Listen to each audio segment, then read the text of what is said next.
Мамлекеттик ипотекалык компаниянын саясаты карапайым калкты үйлүү кылуучу социалдык саясат. Садыр Жапаров.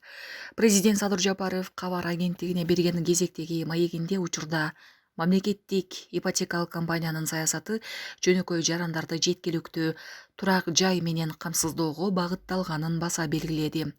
Мамлекет башчынын айтымында мурда мамлекеттик ипотекалык кредиттер коммерциялык банктар аркылуу берилчү. Бул болсо турак жайдын тартыштыгына жана баанын өсүшүнө алып келип, аны көпчүлүк жарандар үчүн жеткиликсиз кылган. Бул маселени чечүү үчүн мамлекет бюджеттик каражаттардын жана инвесторлордун колдоосу менен көп патирлүү үйлөрдү куруу боюнча ири долбоорлорду ишке ашырууда. Саламатсызбы? Бул жолу турак жай маселеси боюнча суроолоруңузга жооп алсак, тагыраак айтканда, турак жай тартыштыгын жоюу багытында мамлекет кандай кадамдарга барууда? Мамлекеттик ипотекалык компаниянын ишмердүүлүгүндөгү өзгөчөлүктөр тууралуу сөз кылсак. Саламатчылык макул.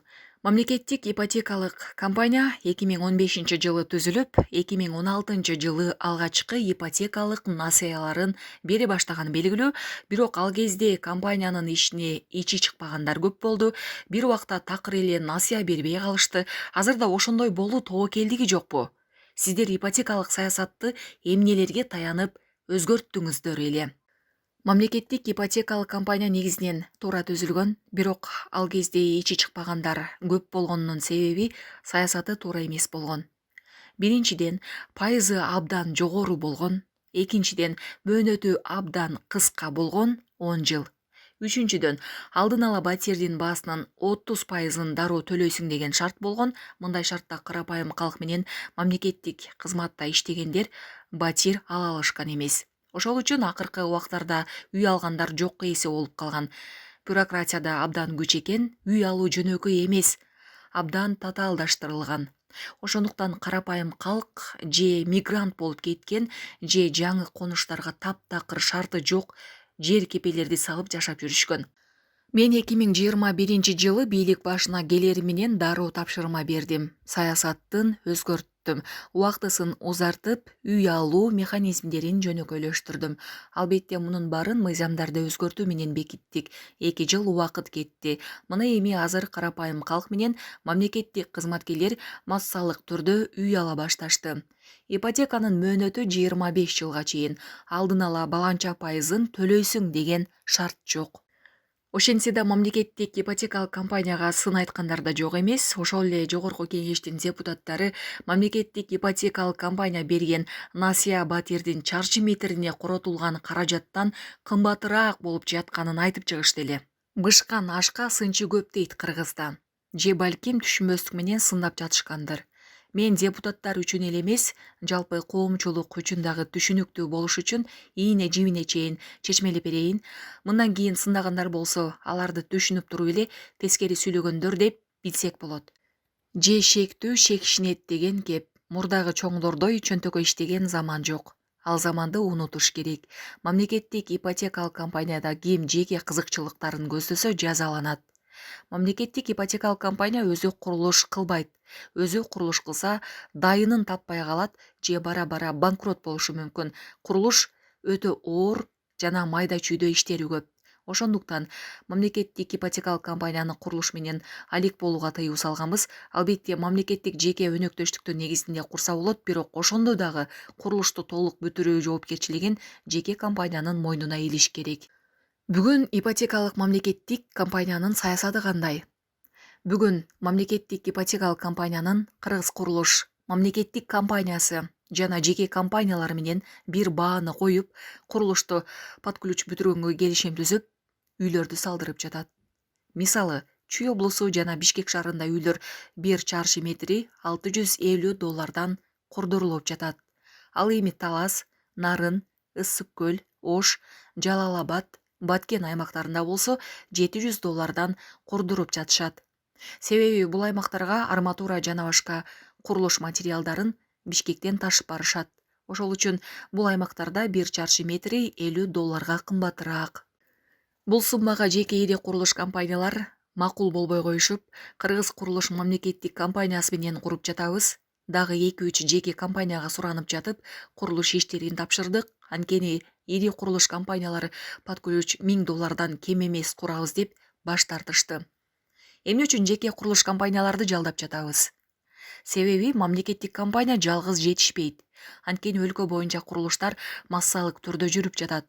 1 чарчы метрин жогорудагыдай бааларга куруп беребиз деген жеке курулуш компаниялар болсо, мамлекеттик ипотекалык компанияга келгиле. Курулуш иштерин бергенге даярбыз. Ал эми эмне себептен элге бул суммадан кымбатыраак берилип жатканын түшүндүрүп берейин.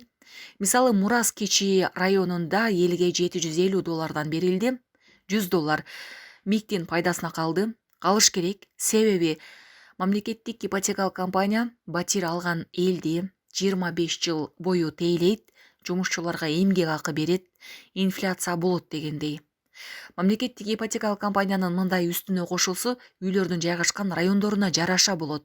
Мисалы, Бишкекте, Золотой квадратта, престиждүү райондордо болсо, албетте 750 эмес, андан кымбат болот. Эми батирдин жарымын төлөп, жарымын 15 жылга алгандарга токтолоюн. Бул программа кезекте тургандарга тиешеси жок. Өзүнчө программа. Мисалы, бош жаткан жерге 0дон баштап батирлер салына баштайт. Ал батирлерди 50%-ын алдын ала төлөгөндөр алат. Төлөнгөн акча кайра ошол эле батирлерди курууга жумшалат. Батирлердин баасы жогоруда айтканымдай үйлөрдүн жайгашкан райондоруна жараша болот. Бирок баары бир жеке курулуш компаниялардын баасынан ылдый болот. Мисалы, Бишкектин престиждүү райондорунда жайгашкан жеке компаниялар бүгүнкү күндө 1 чарчы метри ремонту жок, под ключ эмес, $2000 сатып жатышат. Ал эми мамлекеттик ипотекалык компания болсо, дал ошондой эле батирлерди батирдин жарымын алдын ала төлөгөндөр үчүн $1400 под ключ берип жатат. Кезекте турган социалдык муктаждарга мындан да ылдый баада берилет. Ошол үчүн мамлекеттик ипотекалык компаниянын саясаты карапайым калкты үйлүү кылуучу социалдык саясат. МИК массалык түрдө үлүштүк негизде ипотека бергенден улам бюджеттик кызматта кезекте тургандардын кезеги жылбай жатат деген да нааразы пикир бар. МИКтин башкаруу системасы толук санариптешкен. Кезекте тургандар онлайн түрдө өз кезектерин карап турушат. Эч ким бирөө жарымды секиртип барып алдына коюп кое албайт. Финансылык көзөмөл да электрондошкон. Эч ким акча уурдай албайт. Уурдаса баары бир кийин көрүнүп калат. Кезекте тургандарга айтарым, бир аз чыдап тургула, курулуп жаткан үйлөр жакын арада массалык түрдө бериле баштайт. Ошондо 5-10дон алдыга жылбайсыңар, миңдеп жыласыңар, миңдеген кезекте тургандарга бир күндө батирлер берилет, жөнөкөй тил менен айтсам, оптум жыласыңар. МИКтин турак жай программасынын шарттары жакшырары менен, андан батир алууну каалагандардын катары да кескин көбөйдү. Мамлекетте жакынкы келечекте үйлөрдү салуу планы кандай? Пландар жогорку деңгээлде, амбициялуу. Бүгүнкү күндө МИКтин уставдык капиталы $1 миллиард жетип калды. 2027 жылга чейин $1,5 миллиард жетет. Бул эзели түшкө кирбеген сумма. МИК бардык кичи шаарларга, бардык рай борборлорго көп кабаттуу үйлөр салынып бүткөндөн кийин айылдарга киришет. Кимде ким жаңы үй салабыз же эски үйлөрүн жаңылайбыз дешсе, эски үйлөрүн бузуп салып, жаңы үйлөрдү салып беришет. Мөөнөтү 25-30 жыл. Келечектеги пландар мына ушундай. Маектешкен Кыргыз улуттук кабар маалымат агенттигинин директору Медербек Шерматалиев. Булак кабары KG.